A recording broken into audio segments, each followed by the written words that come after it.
অনেক অনেক দিন আগে এক সুদূর রাজ্যে বাস করত এক রাজকুমারী, যার নাম ছিল প্রিয়াঙ্কা। সে ছিল যেমন কোমল মনের, তেমনি তেজোদ্দীপ্ত। তার গায়ের রং ছিল চাঁদের আলোর মতো আর চুল ছিল ঘন কালো। কিন্তু তার সবচেয়ে বিশেষ জিনিসটি ছিল তার পোশাক। রাজকুমারী প্রিয়াঙ্কার প্রতিটি জামা তৈরি হতো এক বিশেষ ধরনের মখমল ও রেশম দিয়ে, যার উপর বসানো থাকতো লক্ষ লক্ষ ছোট ছোট হীরা। সে যখন রাজসভার হল ঘরে হেঁটে যেত, তখন সেই হীরার মতো ঝলমলে জামা থেকে আলো ঠিকরে পড়ত।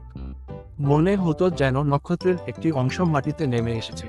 আলো ঝলমলে এই পোশাক তাকে অন্য রাজ্যের রাজকুমারীদের থেকে আলাদা করে তুলত।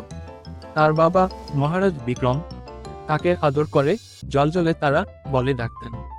তবে প্রিয়াঙ্কার আসল সৌন্দর্য ছিল তার হৃদয়। তার ছিল মানুষের প্রতি অগাধ দয়া ও প্রাণীদের প্রতি ভালোবাসা। সে প্রায়ই সেই ঝলমলে পোশাক পরেই রাজ্যের সাধারণ মানুষদের দেখতে যেত এবং তাদের দুঃখ কষ্টের কথা শুনত।